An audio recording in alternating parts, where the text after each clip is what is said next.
Good morning मित्रांनो, कसे आहात तुम्ही सगळे? मजेत ना? मी तुमचा मित्र राहुल, माझ्या यूट्यूब चॅनलमध्ये तुम्हाला सगळ्यांचं स्वागत आहे. तर आज आपण घेऊन आलो आहे तुमच्यासाठी एक नवीन असं गडकिल्ला, जो की एक घनगड. त्या घनगड किल्ल्याला आज बघण्यासाठी आलो आहे आपण.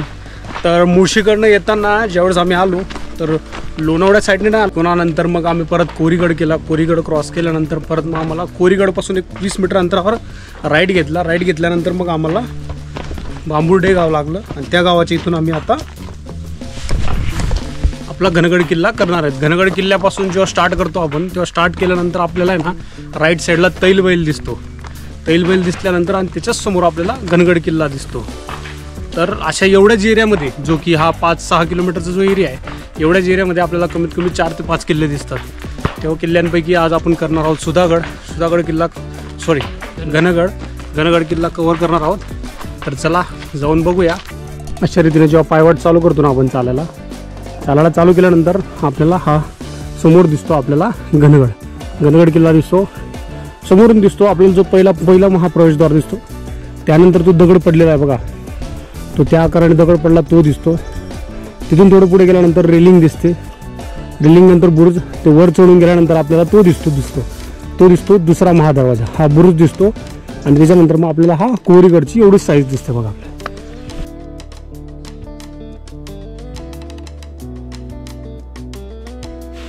तर आता आपण समोर आपल्याला महादेवाचं मंदिर आहे. महादेवाच्या समोरच आपल्याला विरगड दिसतात. विरगड म्हणजे एक्झॅक्टली प्रकार काय, त्याच्यात कोरलेलं काय, याबद्दल तुम्हाला थोडीशी माहिती देतो.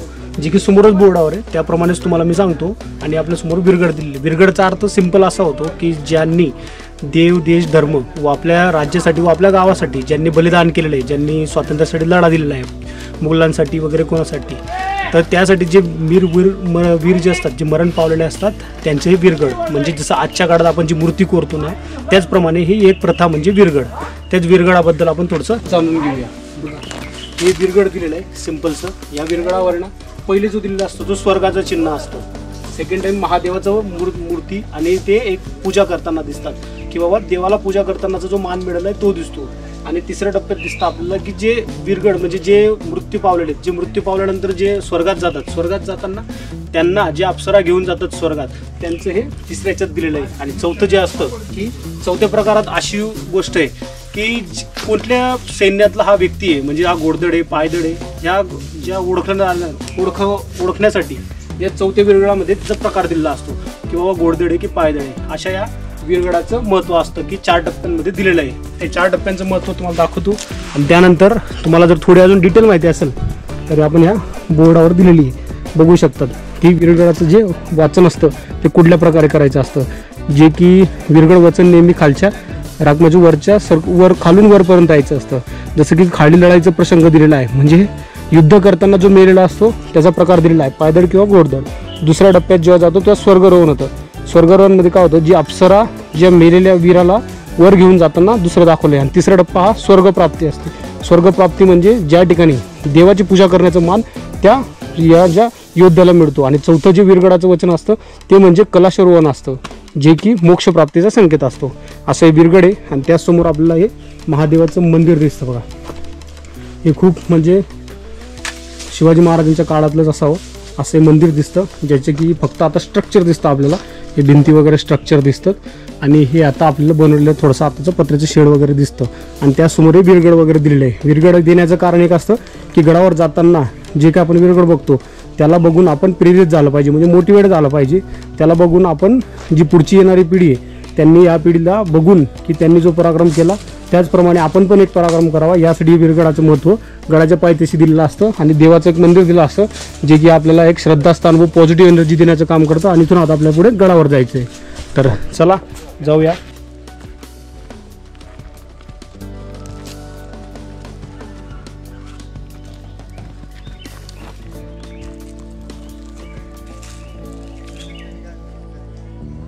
घनगड किल्ल्यावर चढतो ना त्यावेळेस आपल्याला स्टार्टिंगला एक बोर्ड लागला होता. त्या बोर्डवर इन्स्ट्रक्शन दिलेलं होतं की बाबा घनगड किल्ल्याचं दिसू शकतो, जसं की बिबट्या, तरस, अस्वल असे प्राणी दिसू शकतात घनगड किल्ल्याच्या जवळ. जर तुमचं नशीब एवढं चांगलं असेल तर तुम्हाला दिसू शकतं. तर देवाला आम्ही प्रार्थना करतो की आम्हाला न दिसावं.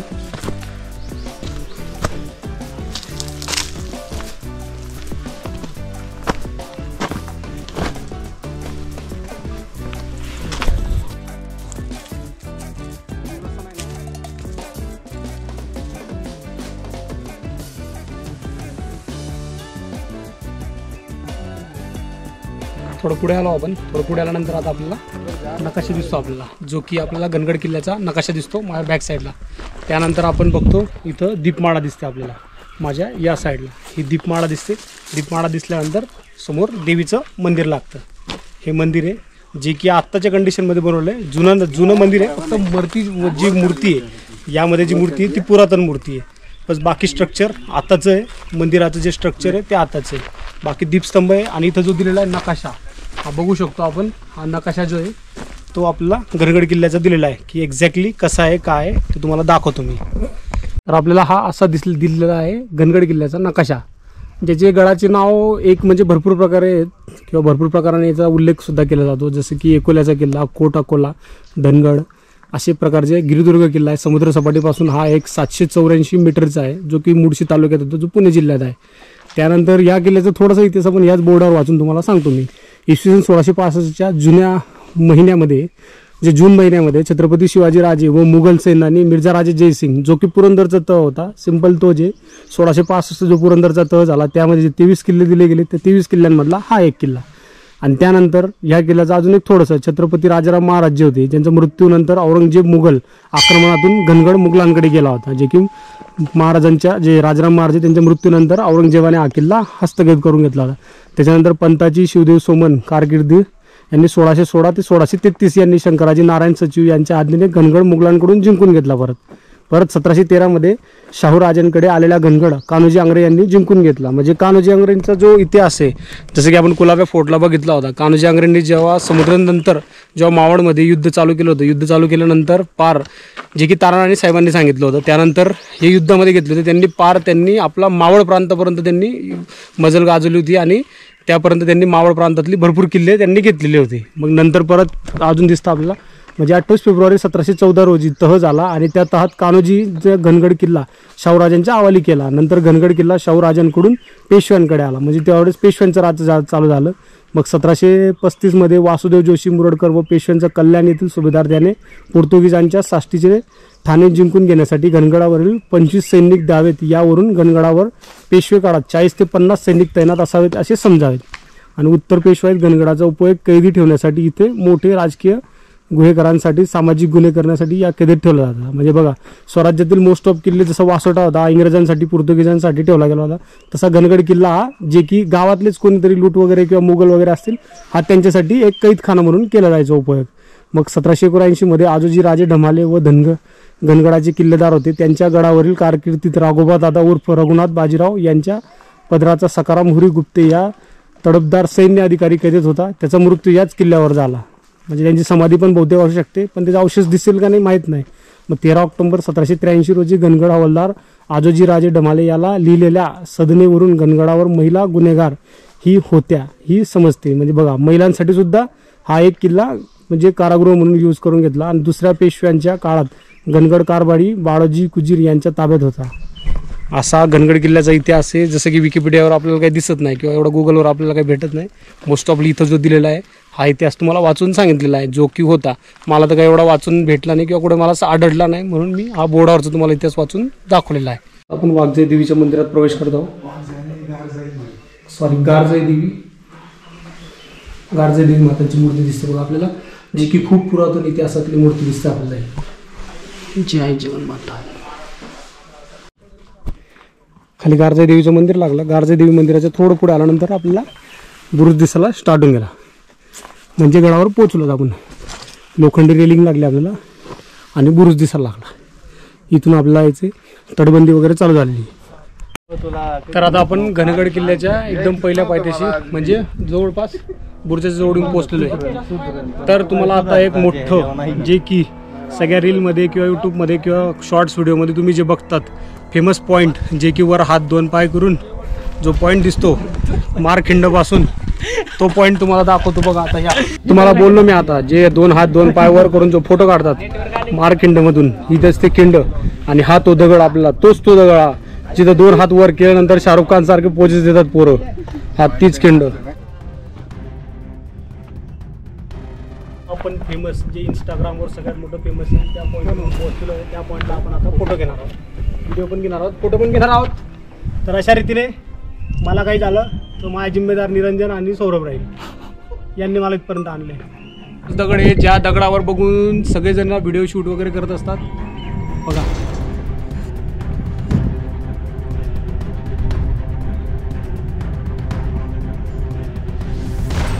मावणगाव भरतं सगळं.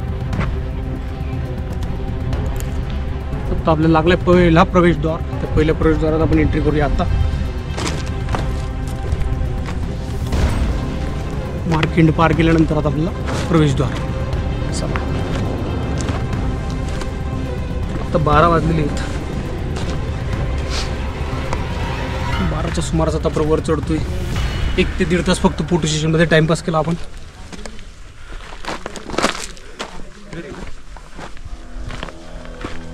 पहिला महादरवाजा जे प्रवेशद्वार लागलाय आणि बुरुज दिसतो आपल्याला बघा.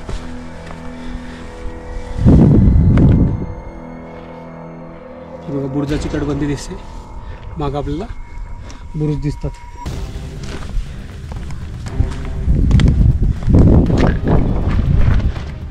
बुरुजाची तटबंदी दिसते. मागं आपल्याला बुरुज दिसतात.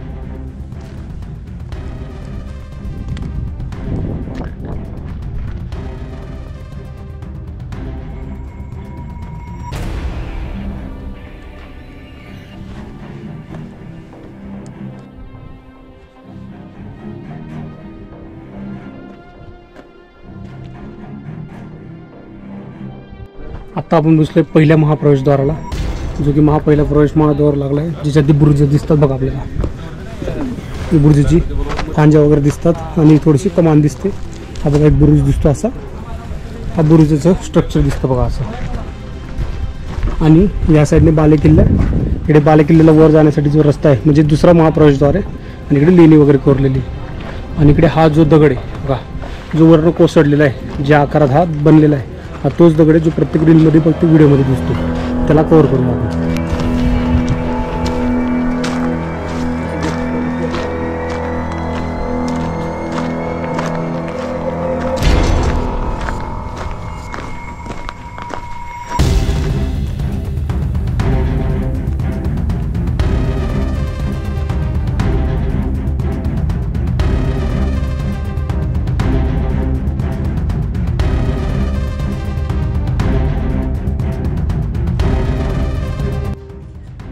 हा आपल्याला जो मोठा दगड दिसतो, कोसळलेला दगड आहे, पूर्ण दगड दिसतो आपल्याला. त्याच्यानंतर आता आपण वर चढून बघू. ही देवीची एक मूर्ती दिसते बघा आपल्याला मागे इथं.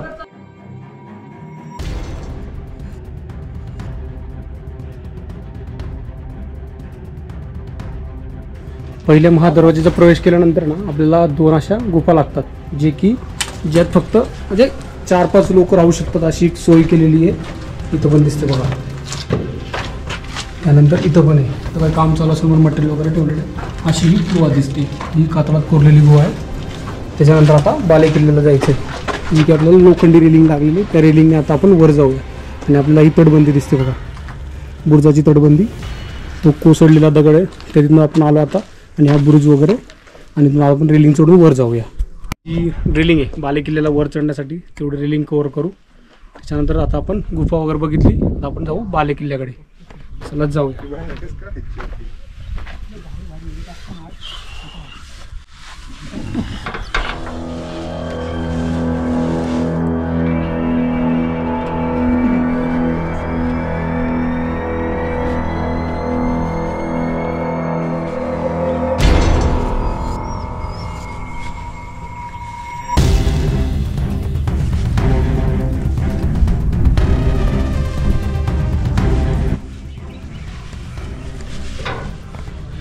तर अशा रीतीने आपल्याला रेलिंगवर चढलोय. आणि आपल्या मागे लागली पाण्याची टाकी. ही पिण्याची पाण्याची टाकी आहे. बघूया आपण आता. रेलिंग वगैरे वरून वर चढून आलो. ते चढल्यानंतर आता आपण बघूया.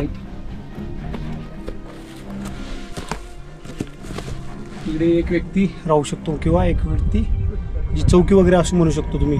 एवढी एक आहे, नॉर्मलशी आहे, जास्त नाही आहे.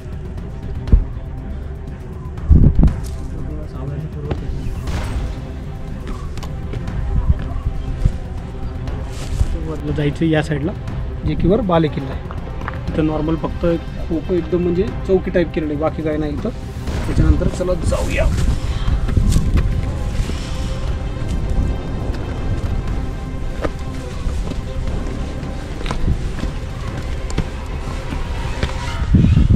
अशा दोऱ्या दिलेल्या आहेत, या दोऱ्यांना पकडून पकडून जायचं आपल्याला.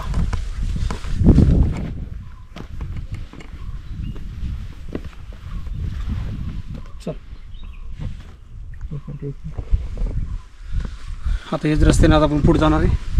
असंच रस्ता आपल्याला आता आलाय. पाण्याची टाकी आणि पाण्याची बोट दिलेली आहे. परत आपल्याला पाण्याची टाकी लागलेली ती बघूया. पाण्याची टाकी बोर्ड वगैरे लागलाय बघा पाण्याची टाकीचा. आणि या पाण्याची टाकी आहे एकदम प्रॉपर पिलर वगैरेचे स्ट्रक्चर ते बघूया. हे बघा, ही एक पाण्याची टाकी लागली, तिकडे एक पाण्याची टाकी आहे, ही इकडे एक पाण्याची टाकी अजून, आणि परत ही पण इकडे एक पाण्याची टाकी. अशा 3 ते 4 टाक्या आपल्याला बाले किल्ल्याला चढताना लागतं आपल्याला. आता आपल्याला अशी खडी चढायची जी की दुसऱ्या महाप्रवेशद्वारापर्यंत घेऊन जाईल आपल्याला. इथं कुठला सपोर्ट वगैरे म्हणजे खाचे वगैरे पकडून जायचं आपल्याला. तर चला चढूया वर.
आत्ता आपल्याला लागला आहे दुसरा महाप्रवेशद्वार, जे की बुरुज वगैरे दिसतोय. आणि आपल्याला दुसरा हा बुरुज दिसतोय. ते दोघं बुरुजांच्या मध्ये दरवाजा दिसतोय. जे दुसऱ्या महाप्रवेशद्वाराला आपण आता एंट्री करूया. त्यांना चढण्यासाठी बारीक खडी चढाई. हॉटेल भेटलं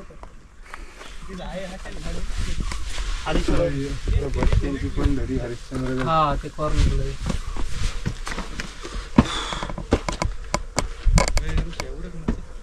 चलो चल कना कना कना कना निघू चाटी. चला आपलं काय बाबा उद्या निवांत जाऊन झोपणार.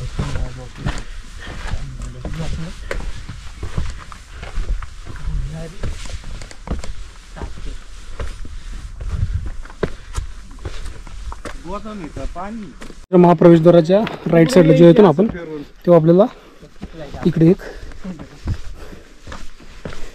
अंडरग्राऊंड पाण्याची टाकीसारखं दिसतं बघा आपल्याला. पाण्याची टाकी किंवा धान्य कोटर आहे एक्झॅक्ट माहीत नाही, पण बघूया आपण.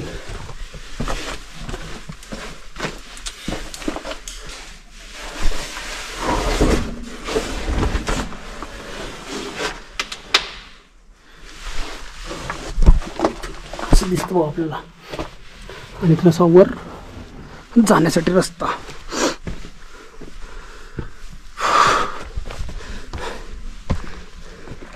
हे बुरुज दिसतं आपल्याला.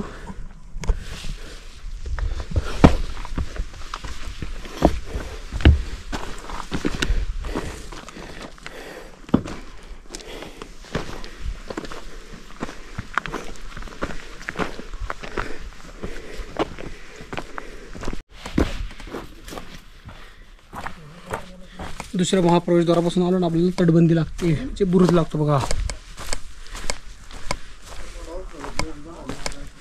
सगळ्या पडक्या अवस्थेतला बुरुज आहे.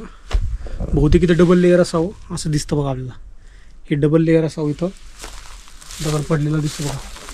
हा इथं डबल लेअर असावं आणि इथून आपल्याला या दिसतात. हा सगळा आजूबाजूला दिसतो माझा बुरुज बघा. हा मोठा बुरुज आहे एकदम, म्हणजे डबल लेअर इथं असावा असं दिसतं बघा आपल्याला.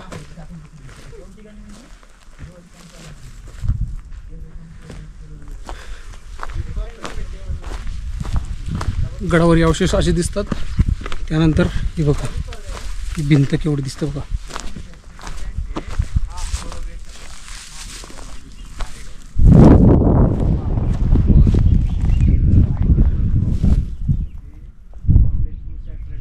दिसतो आत्ता बैल दिसतो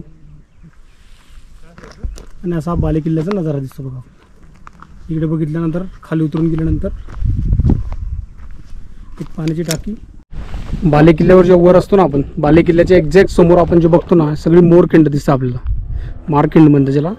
त्यासमोर आपल्याला बैल दिसतो आणि हा सुधागड. इकडे सुधागडानंतर आपल्याला हा सगळा मारखिंडीचा परिसर दिसतो बघा आपल्याला. ही सगळी मारखिंड आपण खाली फोटो वगैरे काढले ते त्या पॉईंटला, तिच्या बॅक साईडला फोटो वगैरे काढले. ही सगळी या दोनची खिंड दिसते, ही मारखिंड म्हणतात त्याला.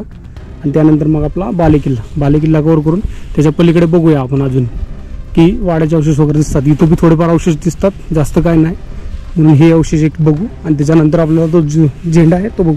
बघा इथं एक स्ट्रक्चर दिसतं, हे बहुतेक चौकी वगैरे असावी. हे असं ही एक स्ट्रक्चर दिसतं एवढं. त्याच्यानंतर ते छोट्या छोट्या चौक्यात दिसतात. बहुतेक इथं वाडा असू शकतो किंवा सदर असू शकते. इथं पण अवशेष दिसतात बघा. एक नॉर्मली इथं एक अवशेष दिसतात. आता हे गवतान वगैरे असल्यामुळे काय दिसत नाही.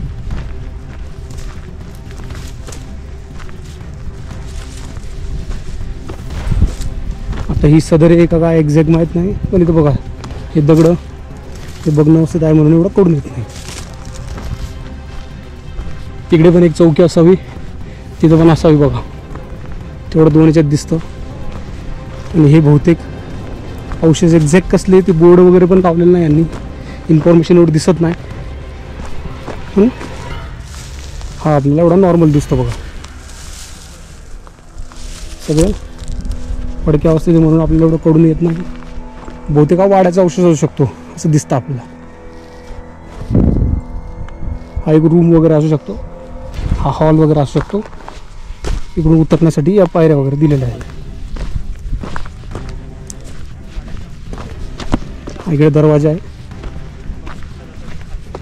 बालेकिल्ल्याचा जो झेंडा बुरुज म्हणजे इथं झेंडा वगैरे असतो, हे पण इकडे एक आहे. आपण एक आपल्याला रूम वगैरे काही लागतो बघा आपल्याला. इकडे पण अवशेष दिसतात. म्हणजे बालेकिल्ल्यावर बऱ्यापैकी अवशेष दिसतात आपल्याला. आणि याच्या पलीकडे पाण्याची टाकी आणि बुरुज लागतो, तो बघूया आपण. आता आपण खाली उतरूया बालेकिल्ल्यापासून थोडं अंतरावर, जिथे की पाण्याची एक्झॅक्ट टाकी लागेल आपल्याला.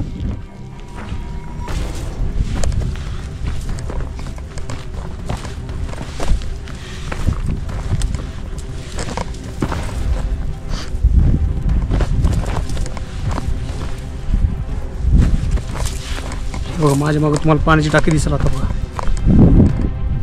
इकडे बघा एक पाण्याची टाकी दिसते. इकडे बुरुजाचा थोडासा अवशेष दिसतो, तो बघून येऊ आपण.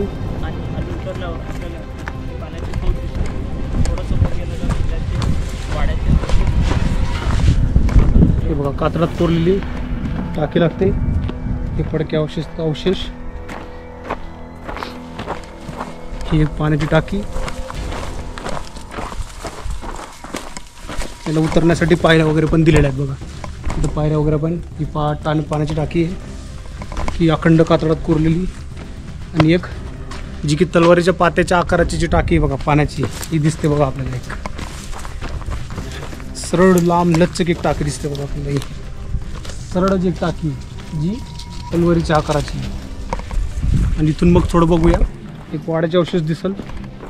की वाड्याचे जे एक एक्झॅक्ट कसले ते अवशेष बघूया आपण, एक्झॅक्ट कुठले ते दिसतील. त्याच्यानंतर मग मोस्ट ऑफ किल्ला हा कवर झालेलाच आहे आपला, काय राहिलंच नाही. एवढंच अवशेष आहेत. हे बघा हे वाड्याचे का सदरीचे अवशेष आहे, एक्झॅक्ट कडून येत नाही. तर बोर्ड वगैरे पण तसं काही दिलेलं नाही आहे, म्हणून नाही समजत नाही एवढं. हे बघा तिकडे दिसतो दरवाजा वगैरे दिसतो, माझ्या मागं दिसतो तो. इकडं जाऊन बघूया आपण. अच्छा आजूबाजूने फिरून बघूया की एक्झॅक्ट कुठलं आहे काय आहे. आणि खाली दिलेलं एक समाधीसुद्धा होती इथं. ती समाधी कोणाची एक्झॅक्ट माहीत नाही, पण खाली बोर्डावर दिलेली होती, ती बघूया आपण. त्याचे फोटो काढलेले आहेत एक्झॅक्ट, मी तुम्हाला वाचून दाखवतो. ती समाधी कुठली होती आणि कोणाची होती, ती कुठे होती ते एक्झॅक्ट सांगता येईल का नाही मला माहीत नाही. पण बहुतेक एक अशी. प्रवेश करणार.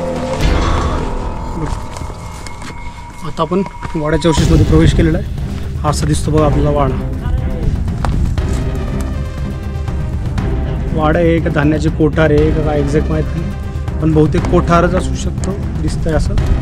तर बाहेर बोर्ड दिलेला आहे, तो बोर्ड वाचूया आपण. कुठले काय सौरभ आहे? धान्य कोठार. धान्य कोठार आहे. हा म्हणजे एक्झॅक्ट आता बोर्डावरूनच कळणार ना आपल्याला. आता कसं कळणार आपल्याला एक्झॅक्ट काय. आता तुम्हाला म्हटलं समाधी कशी ओळखायची एक्झॅक्ट मला पण नाही माहिती, पण बहुतेक समाधी ओळखण्याचं असू शकतं. एक तर कुठे पुरं एकदम जुनं झाड वगैरे असू शकतं, किंवा कुठे मूर्ती वगैरे असू शकते, किंवा कुठे मंदिर वगैरे बनवलेलं असू शकतं. त्याच्यावरूनच आपण ओळखू शकतो की ती समाधी आहे. पण आता एक्झॅक्ट असं कुठे दिसत नाही आहे. आणि तिथं खाली बोर्डावर लिहिलं होतं की वर समाधी आहे म्हणून, पण ती कुठे मला कळली नाही. बघूया आपण.